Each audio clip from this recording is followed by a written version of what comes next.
on IT, and I'll let you pose a question on IT to Shiv Sehgal, who's our next guest. He's joining us now, President and Head of Nuvama. Shiv, good to have you with us here. Thank you very much for your time. We had a discussion on mid-caps, small caps with two fund managers yesterday. And we looked at, I don't know if you saw that, but we had Pankaj Tibrewal and Tahir Badshah talking to us about that space. And we looked at, mid caps relative to large caps as a percentage of the total free float market cap and historical valuations and everything. You are looking at this in a different way. You're bringing in the global comparison here, and you seem to be saying that globally mid caps have not done very well, and it's an India phenomenon, and you're kind of drawing that comparison, saying that it doesn't last. Explain, Shiv. I mean, one would imagine, especially smaller companies can be impacted by local trends more, right? Larger companies, I mean, the trends are similar. What's happening in the US will happen sometime here, and I guess vice versa. But does it necessarily have to be true for some of the smaller companies as well? Go on. So firstly, thanks for having me back. I think the last time we spoke was a couple of months back, and I was extremely bullish, and I had mentioned that I remain bullish. Yeah. And the Nifty mid-cap is up like 22% since we last spoke. Firstly, I remain constructively bullish on the India space, right? I think India is going through a transformation that the likes of which we have not seen before. Putting some anecdotes to your question, I think there is no anomaly. You guys have discussed it as well. At the moment, the mid and small cap stocks now constitute 31% of India's total market cap, which historically we are at the premium levels. And, a lot of these mid caps have not seen these prices since, the peak in 2018 Jan. But having said that, I think, whenever you see a massive ramp up in a short space of time, which we have seen in the last 3-4 months in the mid cap space, there is a little bit of consolidation that is required. And to your point, absolutely, I have mentioned that, the Indian mid caps are a bit of an anomaly globally. Globally, we have seen that apart from in the last maybe 2 or 3 weeks, some EM flows have coming back into the China small cap space.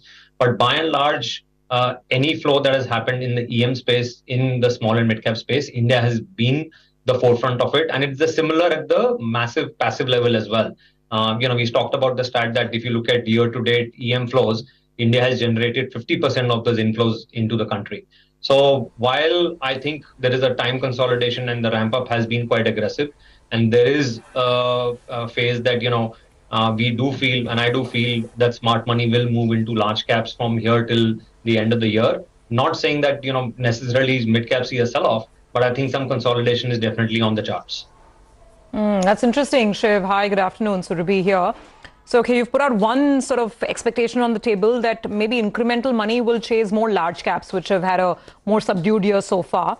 The other question that I have is that, if someone were to put in money in the market now, should that money go into themes which have already worked very well and beautifully well, whether it's capex, power, industrials, look at hospitality, what's happened to hotel stocks, some of these electronics manufacturing stocks, so, railways, defense. Do you stick to what's working, or is it getting too hot there, and therefore does one need to look at areas like maybe, IT, pharma, or banks for that matter, which haven't participated that much in this rally? So, Surabhi, is spot on. I think it's always prudent to, especially in India, we have seen these cyclical rallies and the flow of momentum shift, from period to period. And what has worked so far is actually quite amazing. And I was looking at these stats before coming on. This year, out of the 23 subsectors that we follow, almost 22 are in the green India, right? And if I was looking at the historical comparison in 2022, 2021, there was a subsector of only about, 8 or 10 or max 13 or 14 out of the 23 that were contributing to the massive gains. This time around, it's very broad-based. As you rightly said, in certain sectors, we have seen very significant outperformance. I do feel that I also have a view on the global outlook from here till end of the year. There was a period, and I'll just give some anecdotes to this. Early August, we saw the narrative shift that, peaks have kind of, interest rates have peaked, and, bad news was seen as good news by market, and people were cheering that we are probably at the rate cycle peak. But since then, overnight, we have seen the hot ISM services index come out in the US. And even if you look at today, apart from India, which is what, up 50 bips today, rest of the region is down. US was down, Europe has started down. So there is a bit of a caution built in that the rest of the year we could see the narrative shift away from that. Inflation has kind of not peaked, and the central bankers could remain hawkish for a lot more longer. And that will contribute to your point, where I do feel that the banking sector, which has not kind of performed, especially the large banks and the private banks, could see some inflows going from here. And we are, Rima just talked about the trend that we've seen in the IT space as well. So I think this could play out quite meaningfully from here till year end. Shiv, particularly on IT, if you had asked anyone in April when we got those Q4 numbers, the big, the guidance given by Infosys, which shocked the street, that IT stocks would be where they are right now, I think no one would have predicted it, right? This rally has surprised everyone who's been tracking the IT stocks, because despite no improvement in the fundamentals, barring, deal wins, there is nothing which is going for IT stocks that you can put on paper, pen and paper. So what explains that? And is it time to look at how would you view IT over the near term, say the next 6 months, and even over the 3-year period, mid caps and large caps? So Indian IT is very different, Rima, from global IT, right? We are predominantly, you talked about the deal wins. We have a very large skill set here in the country, which of course, the most of these IT companies rely on. And the fact is that, we are seeing also a trend of, not in the supply sector, we are seeing, friendshoring and onshoring. And we are also seeing, a lot of emphasis on cost efficiency by some of the large MNCs, global players. And as a result of which, the Indian IT sector is continuing to see deal wins. And I don't think that changes in the near term. I think the rest of the world is growth starved. And as a result of which, they are, looking at, cost efficiencies and profitability as well. And that's where, the entire India game changer discussion comes into play. And I think, we talked about the infrastructure expenditure and the capex that's happening. And, it's kind of phenomenal. Indian capex was almost 11% of GDP in, almost a decade back. We have doubled that to 22%. Infrastructure in expenditure this year will see a hike of 33% to almost $122 billion. And, all these spends are happening in India. And the result of it is, global companies are looking at India from a very different angle, both in terms of manufacturing, in terms of services, in terms of IT wins. And I think, even the renewable power space, and, we've been following the G20, you guys have been doing a phenomenal job on that. There is a lot of discussion on the power sector and how India is going to shape up to all the demand that's going to crop up. And I think that's another area which I continue to believe in for the next 3, 4, 5 years. And to your point, whether we see this for the next 3 to 5 years, I think absolutely. I will come back to the point that, there are several positive trends converging for India from different sides of the business, global business ecosystem. There's demand, there's supply, there's system-wide facilitating factors. And I think all these combinations will transcend economic cycles, barring some global macro shocks. I think, even the new policies like the PLI, the digital stack, and the older ones that we implemented pre-COVID like GST, are all reaching critical mass, and they can finally reinforce each other to create a very growth flywheel for the country.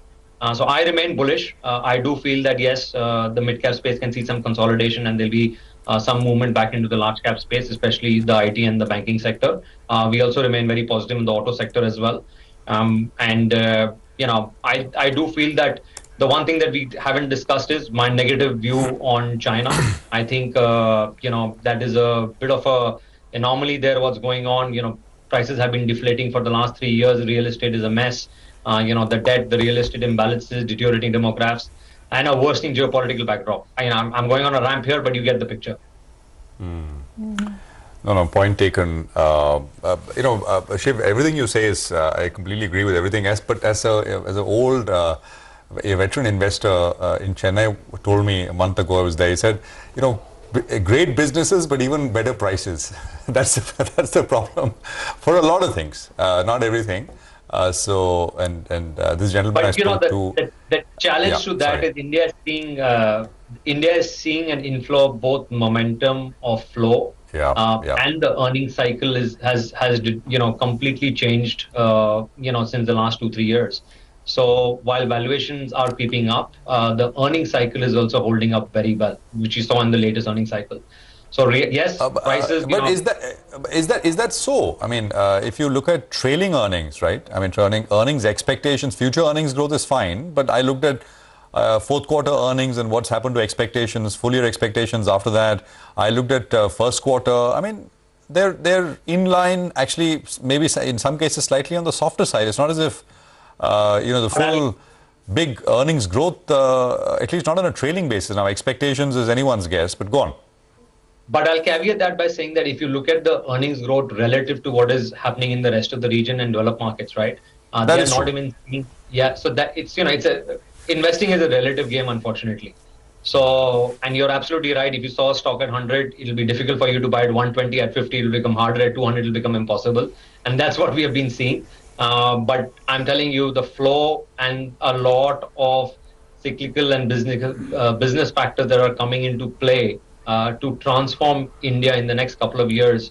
I remain very bullish, and I continue to feel that the Nifty, the Bank Nifty indexes will continue to pop up. Yes, there'll be volatility along the way, right? Markets are inherently volatile, and the global backdrop is not as conducive to markets as it should have been. Cost of capital has gone up, and those narratives will not change.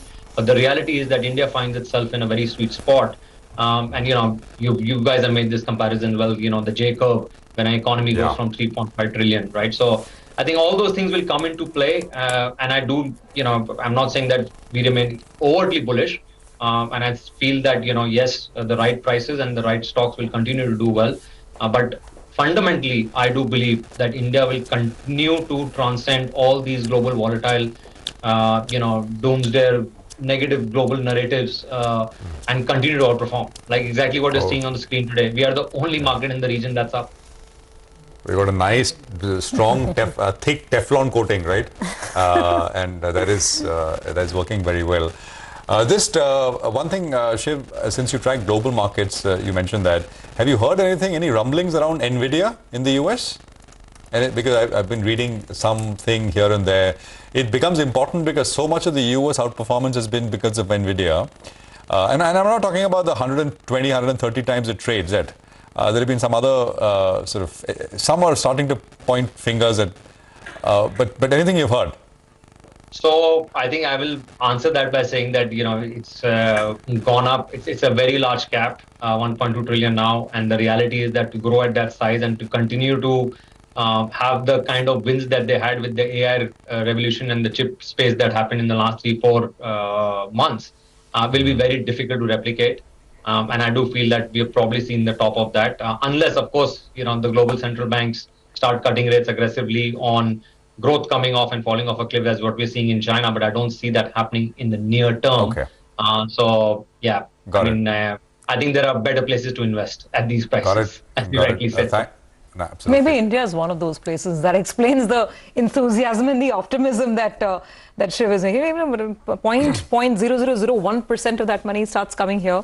And well, who's to say what happens next? Well, Shiv, thank you very don't much. Forget, just before you let me go on, the reality is that, people talk about India being the 5th largest economy in the world, 3.5 trillion.